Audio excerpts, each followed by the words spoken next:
Hello everybody, welcome back to BookTok Audiobooks. I'm not really sure where I got that pronunciation from or why I say it like that, but I do, so you either love it or you hate it. No, I'm totally kidding. But, we are going to have a little bit of a rant session right now because I watched K-pop Demon Hunters, and by the time this comes out, this may or may not be relevant, who knows, but it literally came out like 12 days ago, like 2 weeks ago, something like 10 to 14 days ago, so like basically 2 weeks ago, and like while I'm recording right now. And I literally, and like I had one of my family members and they were trying to get me on to it for like as soon as it came out, and I was like, I don't really know how I feel about this, and I literally caught them watching it, and I was like, K-pop Demon Hunters, like really, like I just thought it was some kid show, and I was like, you know what, like I know that you like that stuff, but I'm not really into that kind of stuff. And they were like, no, I promise it'll be worth it. And I'm like, okay, you know what, like fine, because they not in a mean way, but they were bugging me about it. And so I was like, okay, you know what, like for sure, you know what, if it'll get you to like not talk about it anymore, great. And I sat down and I watched it, and the emotions, the literally everything about it, it was such an emotional roller coaster. But, and y'all don't know this about me, but I used to be, like, really obsessed with K-pop back in, like, 2020, 2021. Like, it was 2020 to 2022 is when I had my K-pop era. And so I think that movie, like, it wasn't even, like, I feel like you don't even need to like K-pop or know K-pop to thoroughly enjoy the songs in the movie, because the songs were so fire. Like, it's actually insane. Like, they did what Disney, like, has been doing with their musicals, but, like, it low-key, like, hit different. Like, I don't know, maybe because it was, like, K-pop, so it was, like, more in the music industry and more, like, in it. I don't know. I just vibed with it so much more. Like, I was just like, this is really good. Like, and the soundtrack has been playing on repeat, like, since I watched it. And I literally, I went from being happy to, like, oh, this is, like, a fun little, like,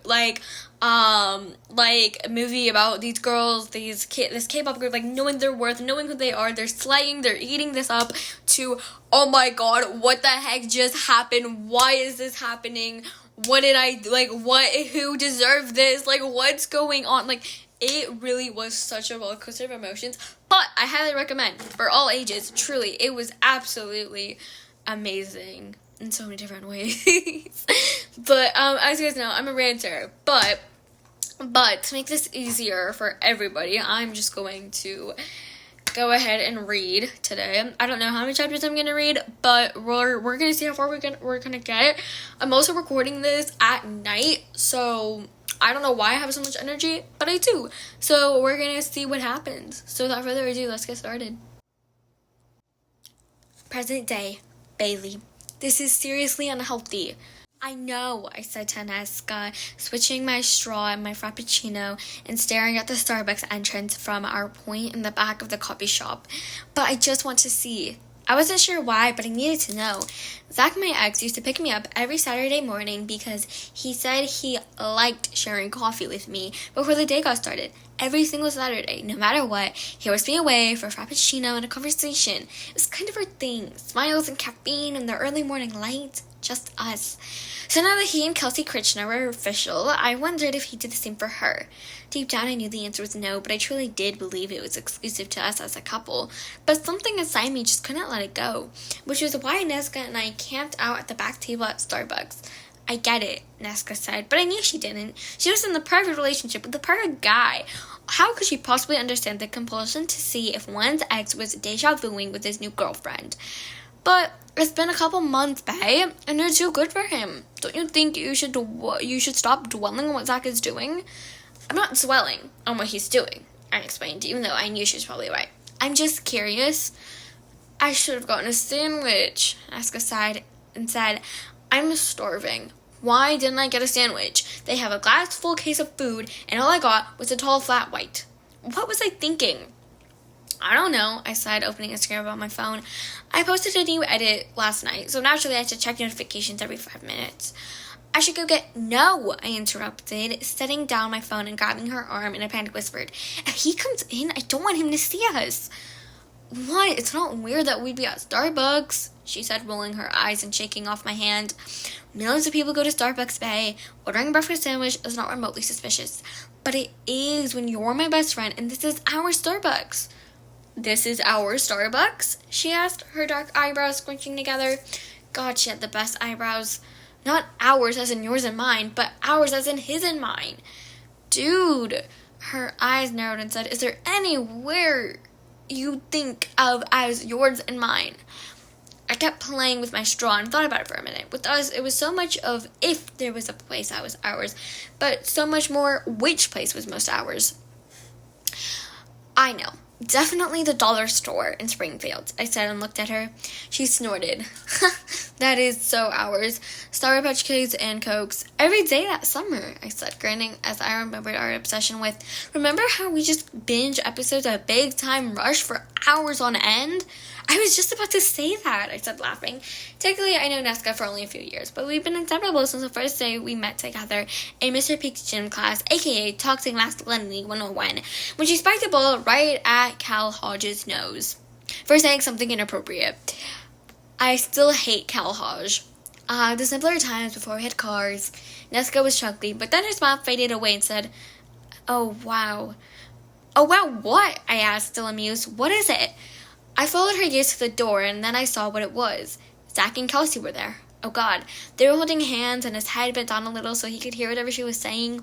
She was smiling, and he was smiling, and it felt like my heart was constricting in my chest.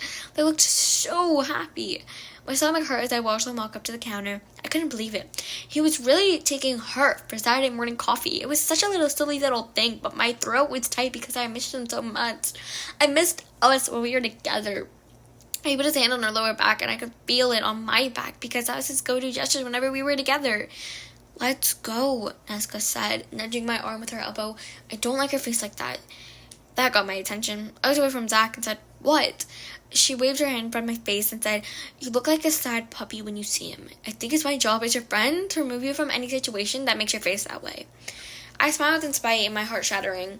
You have no idea how much I love you for that. But can we wait until they go? I'd rather eat curled milk than have a small talk with them right now.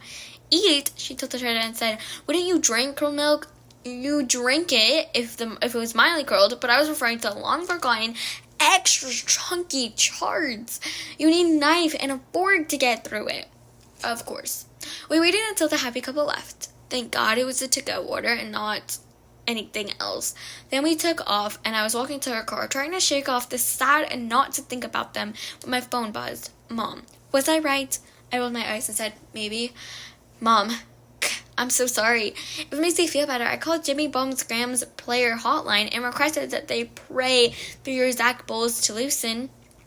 I snorted. You did not. Mom, no, I did not, but now I shall.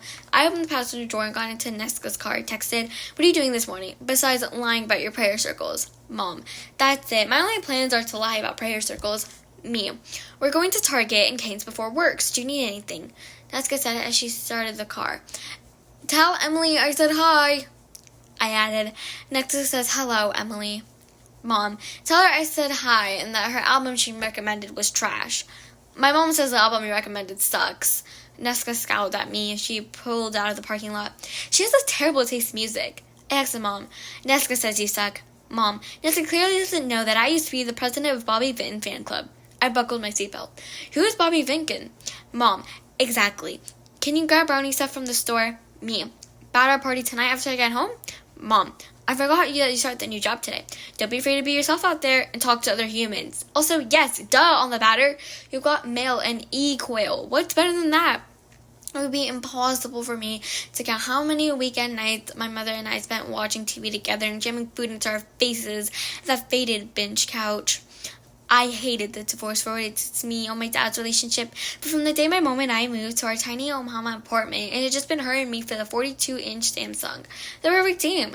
I say back, nothing in the world is better than Tom Hanks and Salamonalia. I don't even know.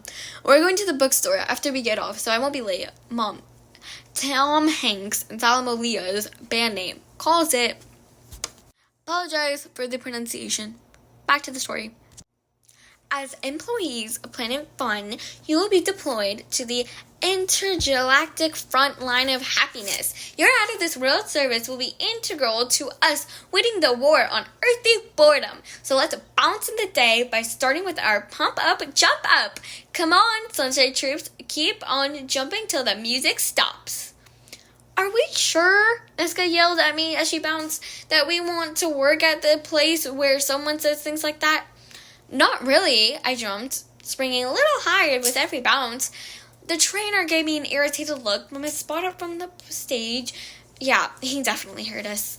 Where he was shouting into a microphone next to the DJ while 150 of us trainees jumped across the massive trampoline landscape in our new spacey flight suit and uniforms. Planet Fun, sadly, was not a misspelling. It was a brand new mega hotel that was opening in 2 weeks. It had a water park, trampoline super center, indoor slowdown, ultra arcade, teen disco, movie theater, and karaoke concert hall. There was like 20 other amenities that I had already forgotten from the job fair Niska and I attended, but basically this place was like a giant landlocked cruise ship. We had decided that since we hated our jobs at the time, she'd been working at Schaefer's Market and I'd been working at Noah's Ark Daycare, we would go for a massive job fair. And we both got hired. That would mean it was fate. Well, we got hired along with a billion other people who were willing to bounce alongside us at every moment. The staff in charge of Planet seemed to be incredibly boisterous for 8 a.m. on a Saturday, wildly enthusiastic as if they shotgun Red Bulls and snorted lines of fun dip before welcoming our group into the fold. I was holding my official opinion until the bout time ended and the actual training began, but my unofficial impression was that Niska and I should sneak out of the place as soon as we were allowed to take our first break. Oh my god. What? Bae. I glanced over at Niska and had a bizarre look on her face, like she was excited and also trying to communicate without speaking as she bounced. She was just under 5 feet tall and tiny, so she was super good at getting good air. Don't look now, but there's a guy on the jumper trampoline who keeps checking you out. And I can't look, I said, craning my neck to see the aforementioned Jupiter boy. Not that I care. I mean, you can look, she said, but not like that. Don't be obvious about it. Okay, and you should care. He's cute. He's probably looking at you, I said, picturing Zach yet again, feeling the sad return, or looking at me and wishing I was more like Kelsey Crenshaw. Will you stop with that? Niska said, shooting me a glare like she was over my lovesick whining. Christ. And I got it. I'm sure it was super annoying to hang out with someone who couldn't get over their ex, especially when Niska and her boyfriend were madly in love with each other, which is why I was so grateful for even Emma. They didn't mind my whining. The three of us were so the same when it came to guys. Last night, each of us posted a study video about how the new Emily Henry book. It was total coincidence. A coincidence that led us an hours-long group text where we conversated about how much we loved the book and how unfair it was that all heroes didn't exist in real life.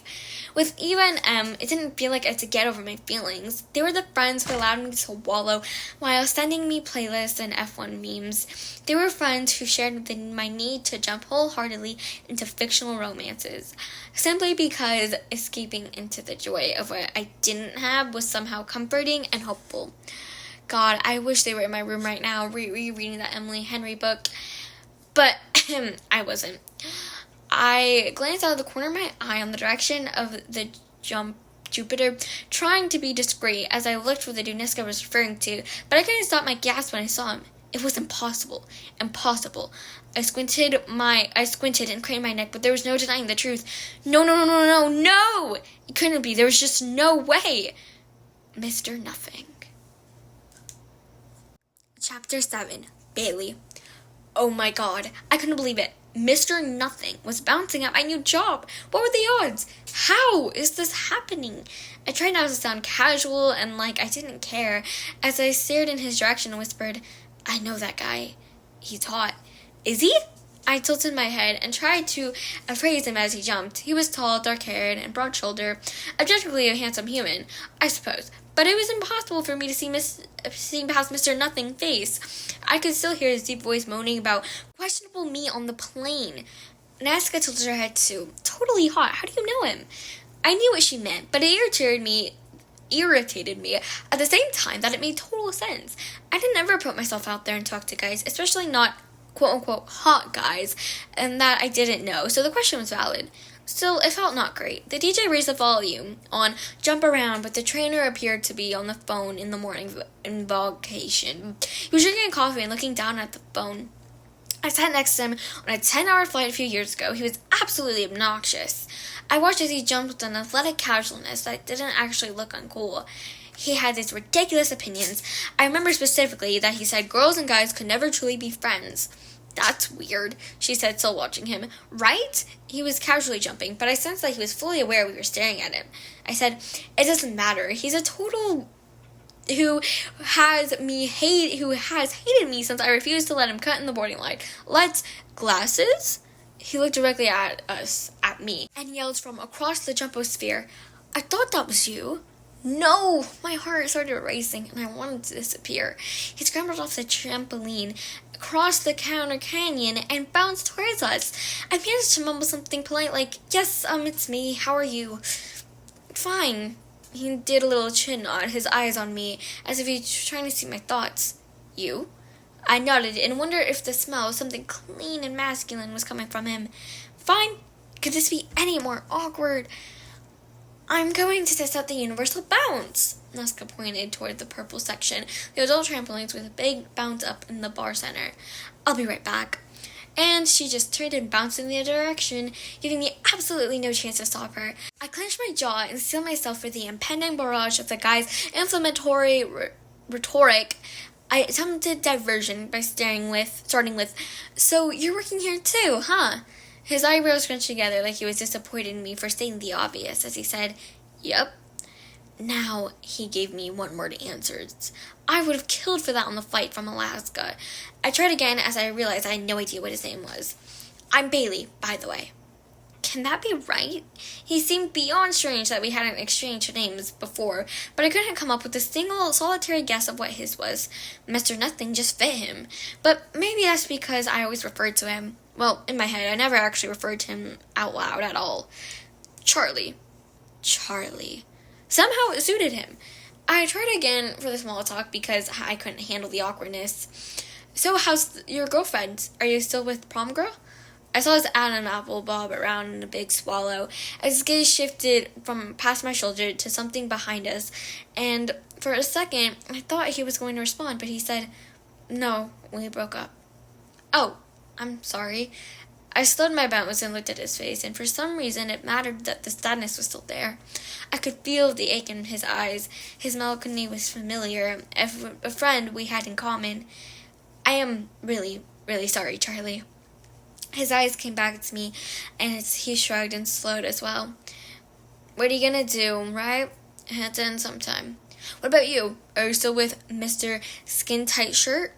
I pictured Zach's hand on Kelsey's lower back as she ordered coffee that morning, and my stomach got tight. I still couldn't believe he shared grins and the sound of milk steaming with her now.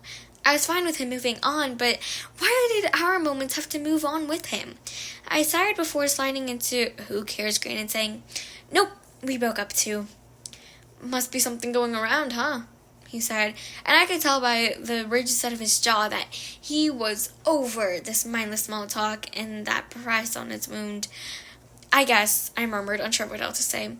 You two aren't jumping! The DJ sounded like he was eating the microphone as he called out Charlie and me. I rolled my eyes and Charlie kind of smirked, but we both started jumping again. He put his hands in his pocket and his flight suit and said, and the parents? How's the divorce thing going on your end? My mother's seeing someone now, so that's fun, I said, unsure why I was actually answering the question. He was obnoxious, Mr. Nothing, a stranger I didn't know or particularly care for, yet I kept going. And my dad seems to be losing his verve for buying expensive plane tickets, so God only knows when I'm going to visit him again. Their dating is the worst, isn't it? He gave me another one of those looks that spoke volumes, like the one he'd given me for a split second on the plane 3 years ago, and said, "My mom has a boyfriend who pretty much lives with us right now, and I can't tell you how much I love it when he eats my Pop-Tarts. Like, just the sight of him at the table in the morning puts me in a murderous rage."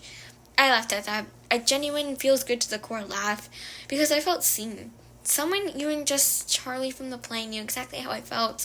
For me, it's soda. He drinks gallons of regular Coke, but then you can't make your half-seas, he interrupted, his mouth turning up into a small smile.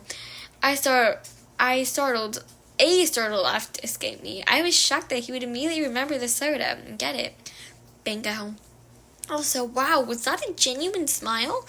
The music stopped and the DJ was back to deep-throating the microphone. "All right, Squadron, let's bounce on out of here, grab ourselves a donut, and head to the Milky Way for lunch." "I'm assuming that's a training room?" I muttered, disappointed that our parental horror story exchange was over before it had begun. I couldn't explain it, but our fleeting moment of commiseration had felt good. It was nice to have a partner in suffering. God, how weird was that I actually wanted to talk to Mr. Nothing. Or maybe I was coming down with something. "Or they're slingshotting us into an orbit," he said, looking at the deep-throating DJ with an expression so disgusted it made me want to laugh. "Either way, it's probably going to be painful." "Probably," I agreed. Aneska joined us as we exited the trampoline area and were ushered down the hall. Once we got to the Milky Way, we split up into 4 groups: red dwarfs, white dwarfs, protostars, and red giants. Charlie asked without raising his hand, "Because we're all stars, seriously?" I could hear people snickering, but the perky lady in charge of our training gave him a wide Miss America smile, totally unfazed by his snark. "You got it, hon. We thought it'd be real exciting to use stars for our 4 teams." He put his hands to his pockets of his pants and looked down at his feet, almost as if he was working hard to keep his sarcastic thoughts to himself. That's new. Although, to be fair, Charlie seemed like he'd be completely changed from the last time I'd seen him. He was taller, but not in a typical "he's grown a little past couple years" way. No, he had to be at least 6'3" by now. He was big. Not only that, but his face had changed. His dark eyes still twinkled in the trouble, but the face that was set had popped from boyish softness into chiseled edges. He had this whole contradiction thing going on, I suppose. Boy and man. Mischievous and intense. The promise of multitudes. Yeah, Niska was right. He was very attractive. Not to me, God no, but objectively speaking, he was a handsome guy. I pulled out my phone, no messages, and after a brief pursuit of the crowd, my eyes went back to Charlie, who was listening to the speaker like an interested new employee. Wow, he really had changed. The women went on to a list of teams and their designated training rooms. There was no explanation on how the group was split up or what it meant, but Niska and I were protostars, staying in the Milky Way, while Charlie was called up to the line of red giants, who was headed to Mars. He shrugged and followed his group out of the room, and I was torn between being a tiny bit disappointed that he was gone, and massively relieved that I wasn't going to have to work with him all the time, because even though he appeared to have grown up a little, we just left a decent human moment. There was surely enough Mr. Nothing left of him to drive me mad on a daily basis. Once the protesters were alone, we were each given a big red shield with P to affix our uniforms. We were told that our group was an administrative band that would hold in the front of the line of fun together. We would train to become front desk clerks, concession stand reps, restaurant hotness, and fun people. Pretty much any job that involved a little responsibility and customer satisfactory interaction fell to our team. I was slightly offended when Mr. Cleveland, our trainer, explained that our score group had high professionalism, but very low in the fun vibe. He said our love language wasn't socialization, but rule following, and though that might sound like a drag, the man literally used that word. We were essential to the success of Planet Fun. He mentioned that the other teams had roles such as audience executor, water slide daredevil, snowball fight instigator, and my favorite, karaoke influencer. So I imagine their training curriculum would differ wildly from ours. About an hour into the incredibly boring PowerPoint presentation on the history of our parent company, Fun Entertainment, Inc. The side door creaked open, and Charlie walked in, loose-limbed and looking totally chill with the fact that he was interrupting a very large group. Mr. Cleveland stopped in, asking, "Can I help you?" If it were me, I would have died of embarrassment as the eyes of the entire Milky Way rested up upon me. But Charlie was relaxed. He put his hands in the pockets of his flight suit and said, "Yeah, apparently there was a mistake. I guess I'm supposed to be in here." "You're a pro star?" I rolled my lips inward, wanting to laugh at Charlie's face. He grimaced like Cleveland and called him something vile. Charlie said, "Well, those are words that they told me to say, so, I guess yes." Mr. Cleveland gestured to the open seat in the front row. "Then have a seat." "Awesome," Charlie said, dropping into the chair. "Your timing is perfect, son, because we're about to go over the Fundertainment Employee Handbook." The man chuckled loudly for half a second, very clown-like, before adding, "Buckle up, pro stars, because it's about to get real." I bit down on my lip to hold in a groan. Jessica rolled her eyes and mouthed, "Real boring."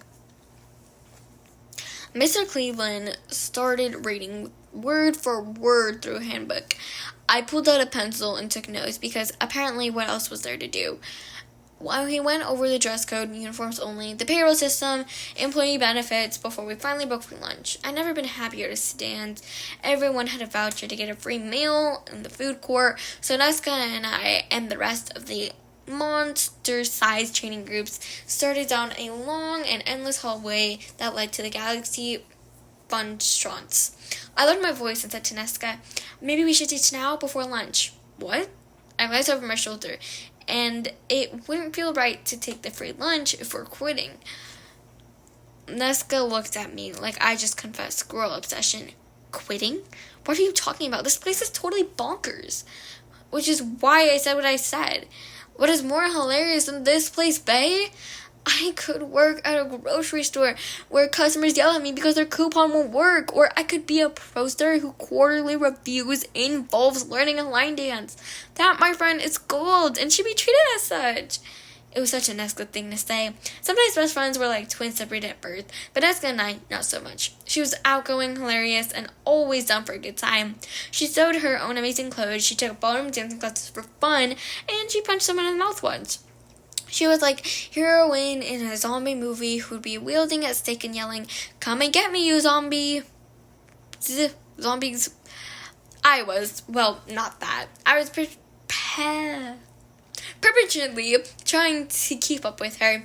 I'd be the girl too busy yelling, "Wait," and flipping through the zombie rulebook to notice that the zombie hovering behind me, about to eat my brain. Well, I've never heard of such booper shuffle. I scratched my eyebrow and felt uneasy at the thought of working in a company whose core values were fun and belly laughing. It is ludicrous that my potential pay increase should hinge upon cheesy choreography. You're just scared because you suck at dancing. That's good tease, nudging my side with her elbow. It's a ridiculous assessment. I did suck at dancing.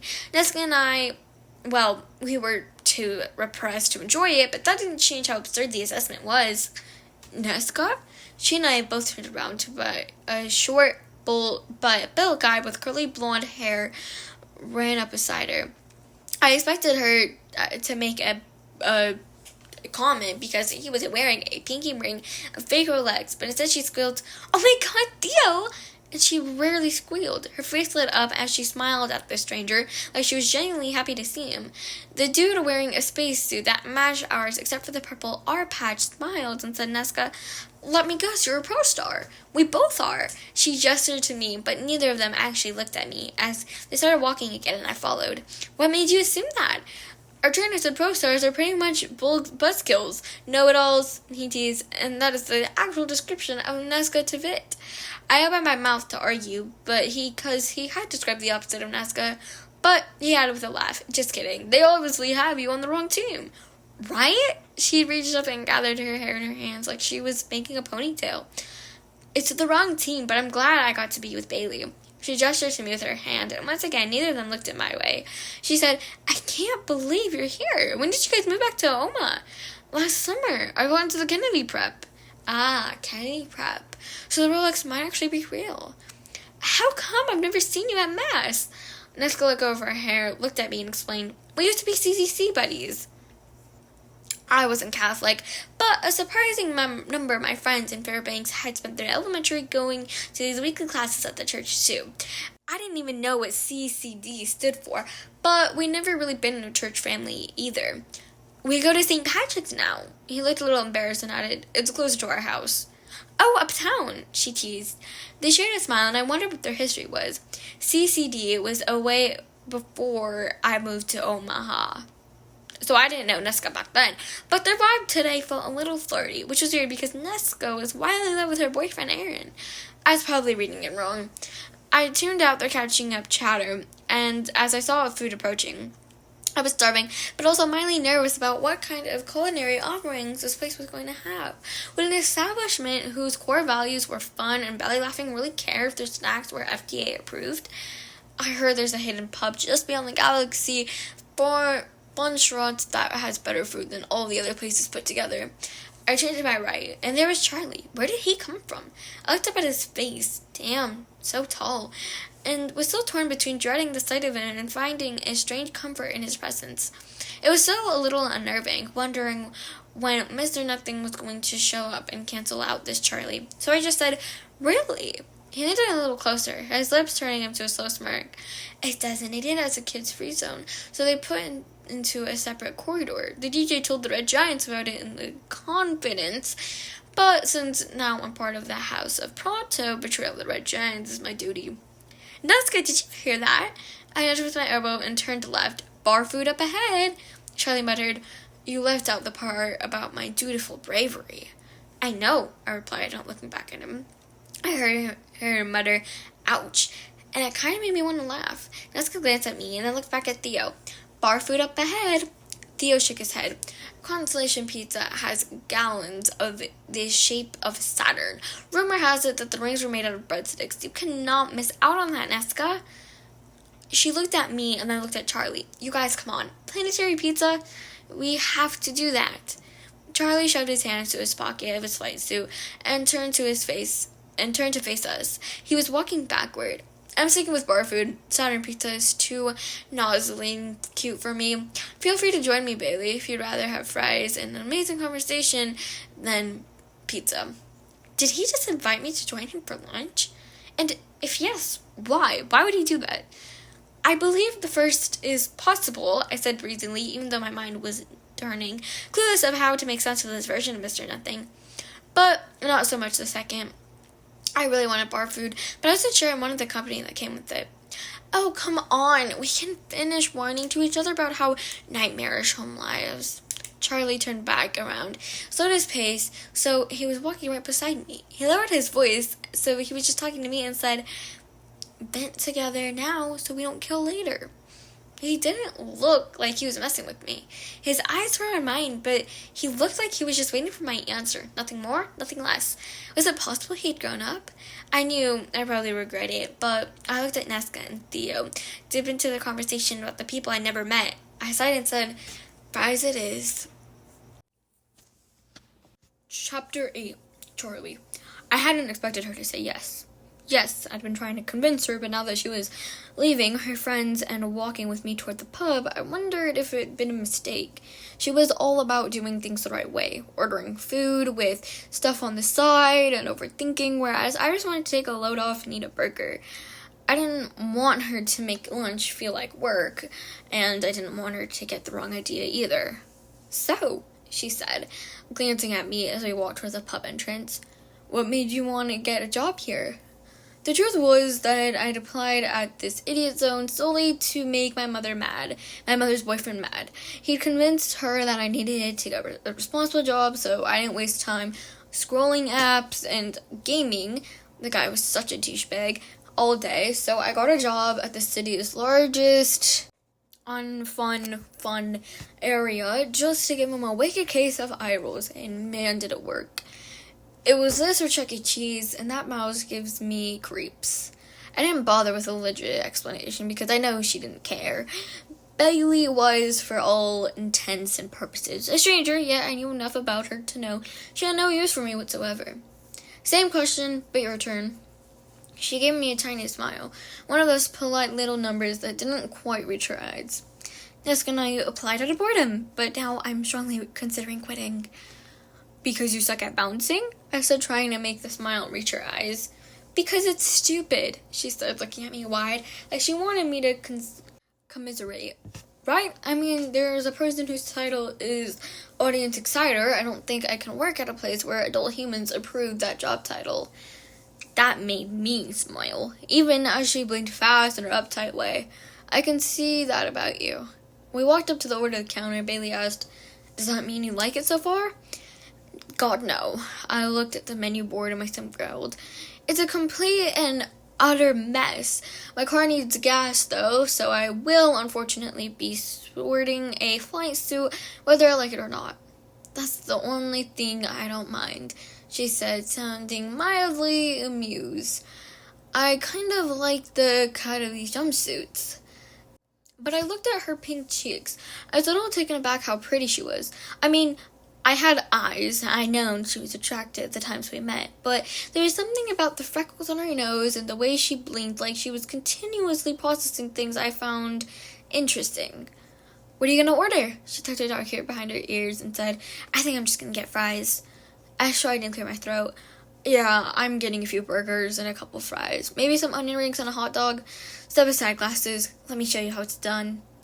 This should be a real treat, she deadpanned it as I moved around her to place my order. I realized that I could breathe deeply for the first time in weeks. She was 20 things that annoyed me, all rolled into one, but there was something oddly relaxing about being around her. Maybe it was a slight sparkle that she always had in her eyes, like she was expecting magic to appear at any given moment.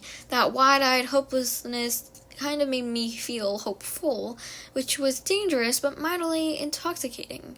We got our food and grabbed a table, and she rambled to fill the silence while squeezing every drop out of 3 ketchup packets like a lunatic. It occurred to me I didn't want her to feel like that, like she didn't know how to act around me, like she was waiting for me to be a jerk. I wasn't always a jerk, but I didn't want her to think I was. So how bad was it? I asked, unwrapping one of my burgers and reaching over to grab one of her 15 ketchup packets. Tell me about the divorce. She stopped squeezing and her eyebrows went down. Why would I tell you? Because I know how absolutely hard it is and it sucks. I squirted the ketchup onto the wrapper and then dipped my burger into the condiment. I could tell she didn't trust me. I mean, we were basically strangers, so it made sense, but I never forget the way she looked on the plane when I mentioned the divorce. For a split second, her prinkly demeanor had evaporated entirely. The crinkle between her eyebrows, the hard swallow, the way she sucked in a deep breath, it felt like I'd punched her in the stomach. She recovered, but her face that had haunted me afterward. So much that here I was trying to assure myself that she was okay. That was weird. I said, we're like soldiers, comparing scars and stories of our battles. People who haven't been there don't understand, but we do.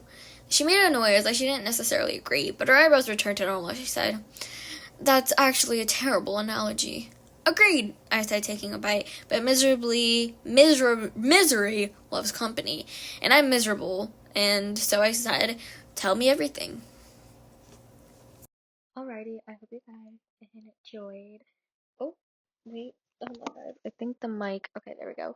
Anyway, I hope you guys could hear me. Anyway, so that is all that I'm able to do today. I actually have been trying to post 5 chapters at a time, but it takes me months to record, and this episode came out a month after I had recorded it and put together the editing pieces. So I figured I might as well just upload every chapter that I record no matter what, so that I can give you guys something, because I just don't want to be like constantly inactive or like constantly off and on with the podcast and all that jazz. And I am like a busy person.